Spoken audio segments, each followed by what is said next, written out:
అందరికీ హృదయపూర్వకమైన నమస్కారం. ఒక మంచి ఆనవాయితీ మన మహబూబ్నగర్ పట్టణంలో దసరా ఉత్సవాల ఊరేగింపు అనేది కన్నుల పండుగగా జరగాలన్న కోరిక అందరికీ ఉంటుంది. పట్టణ ప్రజలందరికీ కూడా కోరిక ఉంది. దానికి అనుగుణంగా 5 సంవత్సరాలుగా అందరూ కూడా ఏ కార్యక్రమమైనా బ్రహ్మాండంగా సాగాలంటే ఎవరో ఒకరో ఇద్దరు 5 10 మంది ముందుండి లీడ్ చేసుకుంటేనే కార్యక్రమం జరుగుతుంది. మిగతా వాళ్ళు తెరవేక్క ఉంటారు. కాకపోతే మీదేసుకొని కష్టమైన భరించే వాళ్ళు కొంతమంది ఉంటారు. అది ఇంట్లో కార్యక్రమం అయినా, పెళ్ళైనా, ఊరి పండుగైనా, గుడి అయినా, ఏదైనా అది. సో కష్టపడ్డ వాళ్ళు సహజంగా మాకు గుర్తింపు రావాలని కోరుకుంటారు. దాంట్లో అసహజమైనది ఏమీ లేదు. మనం సమాజం అటువంటి వాళ్ళకు గుర్తింపు ఇస్తే అన్ని కూడా సక్రమంగా జరుగుతాయి. కాబట్టి ధార్మిక కార్యక్రమాలు మనం చేసేటప్పుడు మనం బ్రాడ్ మైండెడ్గా ఉండాలి. పార్టీల కోణంలో, వ్యక్తిగత రాగద్వేషాల కోణంలో మనం ఆలోచిస్తే మన హైందవ సమాజం కానీ ధర్మం కానీ ముందుకు పోదు. ఈరోజు ఇంత ఎత్తున 8,000 సంవత్సరాల నుంచి కూడా మన పెద్దలు రాజకీయులు కాబట్టి మనం ఈరోజు ఆ కార్యక్రమాలను సజావుగా కొనసాగించుకుంటూ ఉన్నాం. ఆ రోజు దయానంద సరస్వతి గారు ఆర్య సమాజాన్ని పెట్టకుండా ఉంటే మన వేదాల యొక్క గొప్పతనం, 1000 సంవత్సరాలు అంతటా అది ఒక తరం నుంచి ఇంకో తరానికి మారడం, దాని మీద అధ్యయనం, విదేశస్తులు కూడా మన వేదాల మీద ఆసక్తి పెంచుకోవడం అనేది జరిగేవి కావు. కాబట్టి మహానుభావులు ఏదైతే ముందుకొచ్చే ఒక కార్యక్రమాన్ని రూపుదాల్చిందో ఆ కార్యక్రమం యొక్క పవిత్రత భంగం కలగకుండా మనందరం కూడా సర్దుబాటు చేసుకోవాల్సిన అవసరము, ధర్మము మనకుంది. కాబట్టి ఆ ప్రకారంగానే మన పట్టణ ప్రజలు పోతా ఉన్నారు. పెద్దలందరూ సహకరిస్తూ ఉన్నారు. దీంట్లో యాక్చువల్గా ఇక్కడ 2-3 అంశాలు నేను అడగాలి కాబట్టి అడుగుతా ఉన్నా. మనకు మొత్తం ఎంత ఖర్చు అవుతుంది? క్వశ్చన్ గారు 5 lakhs కంఫర్టబుల్గా జరుగుతుంది, ఏమి ఇబ్బంది లేకుండా. క్వశ్చన్ ఎక్కువ ఎంత? 5 లక్షలు. అయితే దీంట్లో మళ్ళా మున్సిపల్ కౌన్సిల్ లో పెట్టి ఒక 3 లక్షలు తీర్మానం పెట్టించారు. మిగతా 2 లక్షలు మన అందరం కలుసుకొని వేసుకుందాం. నా వంతుగా నేను ఒక 50,000 రూపీస్ ఈ కార్యక్రమం. సో మిగతా కూడా అందరూ ఉన్నారు. సేఫ్ పెద్ద సేఫ్ కనబడుతున్నారు కదా, లిబరల్ గా ఇచ్చి కంఫర్టబుల్ గా మనం చేసుకుందాం. Very good. ఇంకెవరైనా ఉంటే మీరు ముందు మాట్లాడారు. ఇంకొక విషయం ఇప్పుడు వచ్చింది, సభా స్థలం మార్పు. అంటే హాస్పిటల్ కడతా ఉన్నారు, అది మనందరికి ఉపయోగకరం. భవిష్యత్తులో కూడా జెడ్పీ గ్రౌండ్ హాస్పిటల్ దానికి పార్కింగ్ అది అని చెప్పి పెట్టింది. కాబట్టి ఆప్షన్ ఇప్పుడు మనకు లేదు. కాబట్టి మన అందరం కూడా ఒక నిర్ణయం తీసుకొని ఆప్షన్ 1, ఆప్షన్ 2గా పర్మనెంట్ గా ఇంకొక స్థలానికి మనం మార్చుకోవాలి. ఆ స్థలం మనకు అనువైన రీతిలో మార్చుకోవాలి. అది ఉంది, అదొకటి మన ముందున్న అవకాశం. కాబట్టి ఇప్పుడు అందరూ కూడా కూర్చొని జూనియర్ కాలేజ్ అయితే బాగుంటుంది అన్న ఆలోచనకు వచ్చింది. సరే, అది అందరి అభిప్రాయం, మెజారిటీ అభిప్రాయం అయితే దాన్నే మనం ఆమోదించుకొని ఇమ్మీడియట్ గా ఉత్సవ కమిటీ తరఫున కలెక్టర్ గారికి లెటర్ పెట్టండి, ఎస్పీ గారికి లెటర్ పెట్టండి. భద్రతా కారణాల దృష్ట్యా ఎస్పీ గారి పర్మిషన్ ఇవ్వాలి. అడ్మినిస్ట్రేటివ్ శాంక్షన్ ఏ గ్రౌండ్ కైనా కలెక్టర్ గారి నుంచి కాలేజ్ అథారిటీస్ కు పోతుంది. మనకు టైం ఉంది కాబట్టి ఇమ్మీడియట్ గా ఆ ప్రక్రియ మొదలు పెడతాం. తర్వాత ఇప్పుడు ఒక స్టేజ్ కూడా నిర్మాణం చేసుకోవాల్సి వస్తుంది. ఆ స్టేజ్ కూడా గట్టిగా ఒక 5 మంది, 10 మంది, 20 మంది కూర్చున్నా కూడా ఏమి ఇబ్బంది లేకుండా ఉండేటట్టుగా గట్టిగా చేసుకోవాలి. అందుకే అంటున్నాం. అందుకే మనకు 5 లక్షల బదులు మనం 6-7 లక్షలు ప్లాన్ చేసుకోవాలి.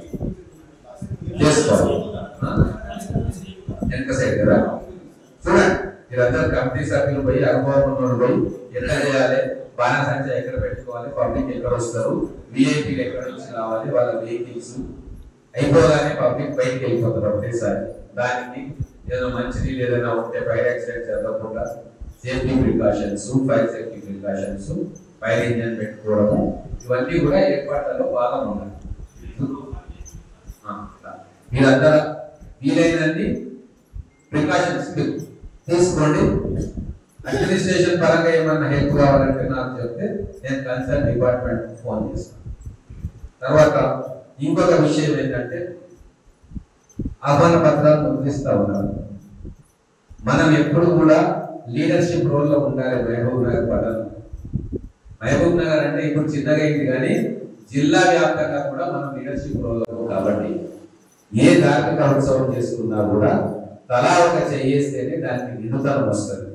కాబట్టి మీరందరూ కూడా ఇన్ని సంవత్సరాల నుంచి ఈ పరంపరను కొనసాగించుకుంటున్నారు. ఈ పరంపర ఇంకా ఇట్లా కొనసాగించాలి. ఇంకా అద్భుతంగా మనం చేసుకునే ఏర్పాటు చేసుకోవాలి. మన పిల్లలకు కూడా మన పండుగలు, వాటి ప్రాముఖ్యత ఇవన్నీ కూడా తెలియజెప్పాలంటే ఇటువంటి కార్యక్రమాలు అవసరమైంది.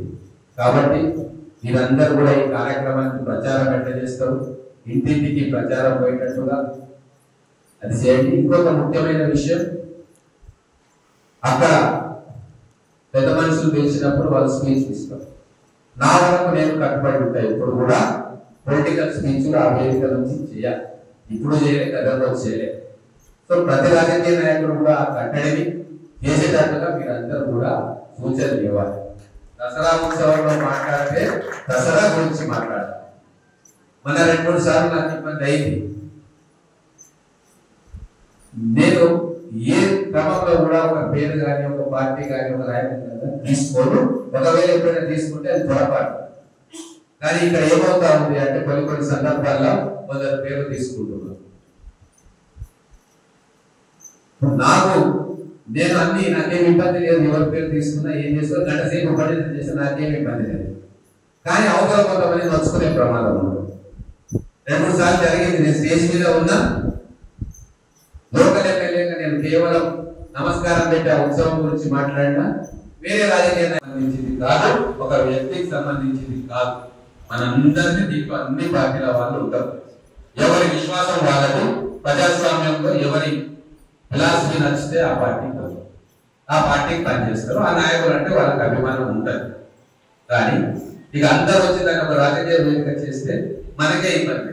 కాబట్టి దయచేసి అటువంటి కార్యక్రమాలు చేయకుండా యువత వాళ్ళు కట్టడి చేసుకొని దసరా గురించి, దసరా వేదికలో దసరా గురించి, మన పండుగ గురించి, అమ్మవారి గురించి, ఇంకా ఆధ్యాత్మిక జ్ఞానం ఉంటే వాటి గురించి చెప్పి ముగించాలి. నేనైతే అది చేస్తున్నా. ఇంకా మిగతా వాళ్ళు చేస్తారా చేయరా అది వాళ్ళ ఇష్టం. అయితే మీరు పెద్దలు ఏమైనా వాళ్ళకి సూచన చేస్తే ఒక మంచి సాంప్రదాయాన్ని మళ్ళొకసారి కొనసాగించిన వాళ్ళు అవుతాం. కాబట్టి దయచేసి ఇదంతా కూడా మీరు మనసు మీదకు తీసుకొని ఎక్కడికక్కడ మీరే అడ్డుల్లాగా పెట్టుకో ఇది మనము అతిక్రమించవద్దు అని చెప్తే ప్రతి ఒక్కరు కూడా దాన్ని ఫాలో అవుతారు. పూజా తప్పకుండా ఆచరించడానికి నేను సిద్ధంగా ఉన్నా, మా చైర్మన్ గారు సిద్ధంగా ఉన్నారు. ఎందుకంటే పట్టణానికి సంబంధించినంత వరకు మొట్టమొదటి ప్రజాప్రతినిధులు మేము ఇద్దరమే కదా, మేము సిద్ధంగా ఉన్నాం. మిగతా వాళ్ళు కూడా ఆ లైన్లోకి వచ్చేటట్టుగా ఆయా విశ్వాసాలను ఆచరించే వాళ్ళు, ఆయా పార్టీలలో ఉండేవాళ్ళు వాళ్ళ పెద్దలకు సూచనలు ఇవ్వమని కోరుకుంటూ ఈ మంచి అవకాశాన్ని నాకు ఇచ్చినందుకు మీ అందరికీ కూడా ధన్యవాదాలు తెలుపుతాం. కాబట్టి ఇప్పుడు కూడా అదే ఆలోచన చేయాలి. ఈరోజు మనం ఎప్పుడైనా పాంప్లెట్ ఏమైనా ముద్రిస్తుంటే నా సూచన ఏంటంటే, ఈరోజు ఉమ్మడి జిల్లాలో 3 ఎమ్మెల్సీలు ఉన్నారు. వాళ్ళది ప్రోటోకాల్ ప్రకారం రావాలి. ఎంపీ ఉన్నారు, ఎమ్మెల్యే ఉన్నారు. వీళ్ళందరూ అఫీషియల్ గా ఇప్పుడు పదవిలో ఉన్న వాళ్ళు వాళ్ళ ఆర్డర్ ప్రకారం వస్తారు. దాని తర్వాత చైర్మన్ గారు, ఎమ్మెల్సీస్ తర్వాత నగర పట్టణ పౌరులు, మనందరం అనుకుంటే అయిన పట్టణ పౌరులు కాబట్టి వారికి ఉంటుంది. దాని తర్వాత మాజీ ఎంపీలు, మాజీ ఎమ్మెల్యేలు, మాజీ ఎమ్మెల్సీ వీళ్ళ పేర్లు వస్తాయి. ఎక్కడ ఉన్నా కూడా ఈ ప్రోటోకాల్ మనం పాటించాలి. దీంట్లో ఆయన నాకు వ్యతిరేకం, ఈయన నాకు పడదని ఉండదు. ఒక పదవి అందరి ఆమోదంతో ప్రజాస్వామ్యబద్ధంగా ఒకరికి ఎన్నికైతే ఆ గౌరవం ఎప్పటికీ ఉంటుంది. సిట్టింగ్ వాళ్ళకి ఫస్ట్ ప్రిఫరెన్స్ వస్తుంది, మాజీ గారికి నెక్స్ట్ ప్రిఫరెన్స్ వస్తుంది. ఈ ప్రోటోకాల్ ఎక్కడైనా మనం పాటించుకుంటే ఏ ఇబ్బందులు ఉండవు. ఇప్పుడున్న సిట్టింగ్ రేపు ఎక్స్ అయిపోతే వస్తుంది పేరు, కానీ సిట్టింగ్ తర్వాత వస్తుంది మాజీ అంటే. సో ఇది మనం చేసుకోవాలి. లేదా మనకే రావచ్చు. కాబట్టి ఏదున్న ధార్మిక కార్యక్రమాల్లో, కల్చరల్ కార్యక్రమాల్లో మనం పెద్ద మనసు చేసుకొని అందరినీ అకామిడేట్ చేసుకున్నట్టు ఉంటేనే దానికి ఒక స్థాయి పెరుగుతుంది, గౌరవం పెరుగుతుంది, హర్షిస్తారు అందరూ. కాబట్టి దయచేసి ఇవన్నీ కూడా దృష్టిలో పెట్టుకొని మీ పాంప్లెట్ తయారు చేయండి. అలాగే మాజీ చైర్మన్లు కూడా ఉంటారు, వాళ్ళకు కూడా మనం గౌరవించుకోవాలి. మరి వైస్ చైర్మన్లను పెట్టుకోవాలా లేదా మీరు నిర్ణయం తీసుకున్నారు. ఇంకొక విషయం ఏంటంటే ముఖ్యంగా నా వరకు నేను చెప్తాను, మిగతా వాళ్ళ గురించి నేను మాట్లాడతాను. కానీ ఏ ధార్మిక సంస్థలలో కూడా రాజకీయ జోక్యం ఉండదు. వల్ల ఎవరి వల్ల మీ సంస్థలు, మీ కార్యక్రమాలు స్వేచ్ఛగా మీరు నిర్ణయాలు తీసుకొని మీరు అమలు చేయండి. మొన్న వినాయక చవితి నిమజ్జనం అప్పుడు, వినాయక చవితి కమిటీ, గణేష్ ఉత్సవ కమిటీ అప్పుడు కూడా నేను అదే మాట చెప్పిన. ఎవరైతే ఉత్సవ కమిటీ సభ్యులు ఉంటారో లేదు ఆ కార్యక్రమంలో ముఖ్యంగా క్రియాశీలకంగా పాల్పంచుకుంటారో మీరు నిర్ణయించుకోండి. నిర్ణయం ఏకాభిప్రాయం చేస్తే మంచిది, మెజారిటీ అభిప్రాయం అయినా కూడా సమ్మతమే. మా రాజకీయ నాయకుడు జోక్యం ఉండకూడదు. ఇది నా నిర్ణయం. మీరు ఏ నిర్ణయం తీసుకొని వచ్చినా, ఇప్పుడు నేను చెప్పి అంజయ్ గారి ధ్వజదారు పెట్టారు, సంతోషం, అది మీరు నిర్ణయం తీసుకోండి. సరే, ప్రజాస్వామ్యంలో ఒక పేరు చెప్తే ఇంకో పేరు చెప్తారు, అది సహజం, ఎక్కడైనా జరుగుతుంది. దాంట్లో క్యూ న్యూస్ ఛానల్లో పనిచేయటకు అనుభవం గల సీనియర్ వీడియో ఎడిటర్స్ కావాలను సంప్రదించవలసిన నెంబర్ 8688926084. qnewsads@gmail.com ను సంప్రదించండి. లైక్ చేయండి.